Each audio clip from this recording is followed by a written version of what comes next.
শহর যুব দলের এক ছোট ভাইয়ের বাড়িতে হামলা করছে। আমি অসুস্থ বাইরে ছিলাম।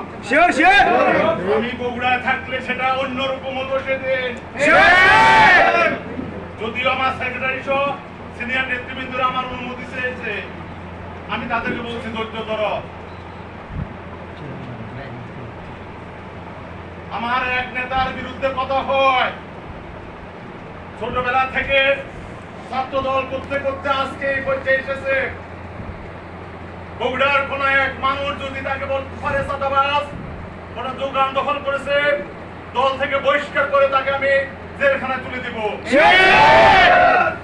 কিন্তু যদি তার বিরুদ্ধে অপবাদ দেওয়া হয় থাকে, যারা দিচ্ছে তাদেরকে আমি সাথ দিব না, যুবদল থাকবে। প্রিয় ভাইরা আমার, এই যুবলীগের সভাপতি পদ্মার বগুড়ার সাতপাতায় থেকে ডিসিএসপির নেতৃত্বে আমার বগুড়ার ছাত্র সমাজ এবং বগুড়ার সাধারণ জনগণ, বগুড়ার জাতীয়তাবাদী সক্রিয় লোক যারা রাস্তায় ছিল, তাদের বুকে গুলি চালিয়েছে।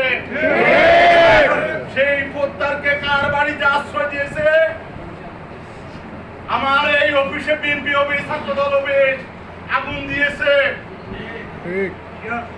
সব রেকর্ড আমাদের কাছে রয়েছে।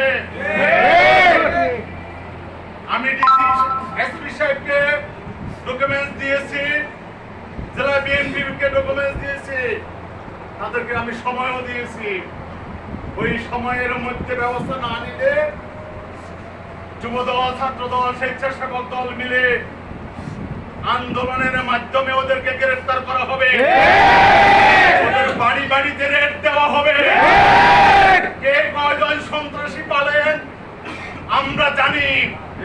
ওই সন্ত্রাসীরা আমাদের যুব দলের কাছে, ছাত্র দলের কাছে, স্বেচ্ছাসেবক দলের কাছে কিছুই না।